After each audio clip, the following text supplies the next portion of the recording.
O ginani na day kanindot akong buhok guys pag human ako og riban. O ginana na day ka dry akong buhok guys. Mo nang nag-decide ko nga magpariban ako or mag-DIY ko og riban. O kani nga trabaho guys is dili na ni siya bag-o sa kuha kay sense nga nakabalo ko og riban so ako na lang jud ang nagriban sa kuang kaugalingon. So kung musuon mo na ako nga iriban ninyo ang kaugalingon so kailangan lang mog na amoy mga gamit. So first kailangan lang tag flat iron, dayon duha ka sudlay, dayon bowl nga atong sudlan sa atong medisina, dayon medisina dayon nato nga number 1 ug number 2, dayon hair clip og hair cellophane, then nasad ko'y hair color og nasad ko'y hair fruity. Ug mao din na tanang nga product nga akong gigamit guys para makariban ko sa kuang buhok. So kamo na lay tan-aw sa screen ug kamo na lay ila kung unsa na mga product nga akong gipanggamit. Ug anyway guys, 5 years na saday ko nga wala kariban sa kuang buhok. Ug mao nang dry kay akong buhok ug nasad na siya previous nga color. Ug 2 years ago na sa din nga color guys, mao nang ang color is na siya sa tumoy sa kuang buhok. So karon day guys, ang buhaton nako kay hair color, hair cellophane ug hair rebanding. Ug kani nga trabaho guys is para sa kuha, isayo na jud kay ni siya. Kay naanad man ko ani nga trabaho kay mamampo ni akong racket good nga trabaho nga mangriban ko. Mo nang easy ra kani sa kuha mag hair rebanding ko nga DIY. So first din atong buhaton guys usa ta magriban. So ato sa tungaon atong buhok ug ato nang ipang clip. Dayon tungaon na ninyo ang inyong buhok. So ang pika side guys is butangin na siya clip, then ang isa ka side ana is pagkuha mo gamayng amount sa inyong buhok. Dayon i-secure na inyong clip guys kay para dili manghulog ang inyong buhok samtang magbutang ta sa medisina. Ug inana ra kagamay ug inana ra kanipis ang buhok nga inyong ibilin. Dayon una magkuha na tag medisina. So number 1 ang atong unang gamiton nga medisina. Sa pagkuha sa atong medisina sa number 1, so bana-banaa lang na ninyo guys ang kadaghan nga igo rasad sa ato ang buhok. Next akong gibutang ang ako ang hair cellophane. Then nagbutang na sa ko gloves ana kay lagi sakit kay sa kamot kung dili ka mag-gloves. Dayon i-mix lang nato ng duha ka product kay para mag-combine ang ato ang number 1 nga medisina ug ang ato ang hair cellophane.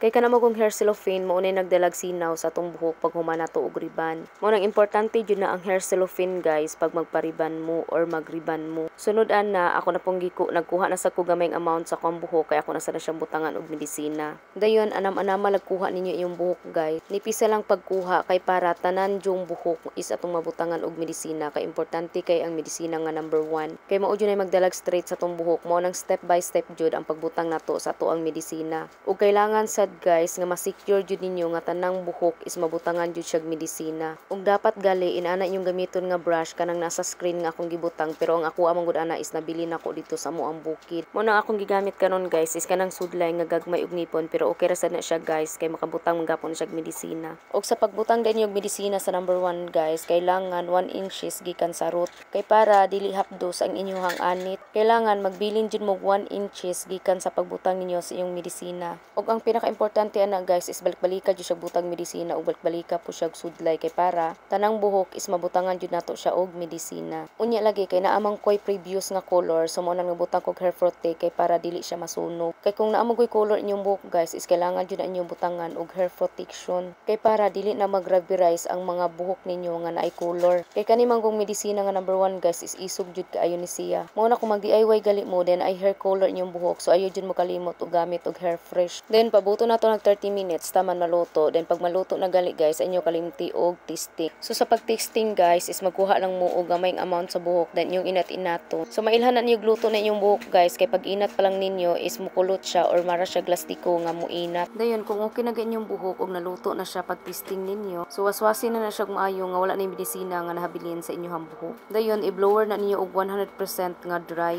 Kay kailangan mangud guys is ugahon jud natong maayo atong buhok usa ta moadto sa second step. Og dapat guys inana na jud kauga ang inyong buhok. Og sudlayan lang na maayo guys nga wala na siya buhol-buhol. Dayon tungaan sad na ninyo iyong buhok guys then i-clip lang na ninyo. Og inana na dai kasinaw ang atong buhok sa number 1 pa lang nga medisina. Og sunod natong buhaton guys is magplansya na ta so magkuha gapon ta gamay nga amount sa tuang buhok. So same process ra sad sa pagbutang natong medisina pero medyo lisod-lisod na jud ni kay magplansya na ta sa tuang buhok.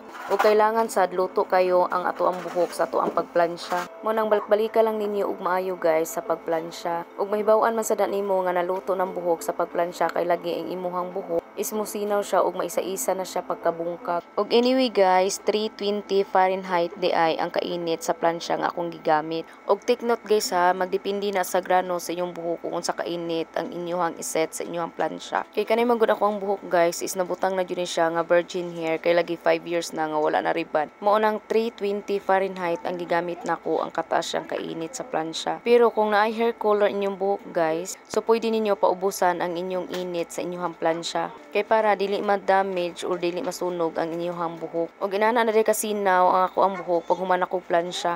Og nindot na kaistanan ang buhok guys ug bagsak na sad kaayo. Dayon pahawayasan na ninyo og 20 minutes guys taman mabugnaw ang inyong buhok. Usa mo magbutang sa ikaduha nga medisina. Dayon sa number 2 nga medisina guys is ako lang nang giusa og butang ang akong number 2 nga medisina ug ang akong hair color. So ang akong hair color guys is ako ra siyang gisabay sa ikaduha nga medisina. So pwede ra sad na ninyo inanaon niyo pag-process or pwede ra sad ninyo ilahi ninyo inyong color. O sa pagbutang sa ikaduha nga medisina guys, so same process ra sad siya, so step by step gapon. Dayon pabuto na ninyo taman maluto ang medisina or taman mo color yung buhok then iyo din ang waswasan pagkauman. Ayo lang niyo palabanig maayo og humol sa inyong color guys kay nay chance nga madaot ang inyong buhok sa color. O wala na din ako napakita sa inyo guys pag human ako og butang sa akong hair color. Kay lagi tas nakaistanan ang ato ang video. O pag humagriban guys, so inana nakasinaw ang akong buhok ug inana nakanindot ang ako ang buhok. Ug mag-insert na lang ko direk mga pictures sa akong buhok kay para makita ninyo og tarong. Ug ang color di ay sa akong buhok sa personal guys kay ash brown. Ug anyway guys, dire na dito na human ug dire na ta mag-end ug mo ra sa ako i-share sa inyo. Bye oy.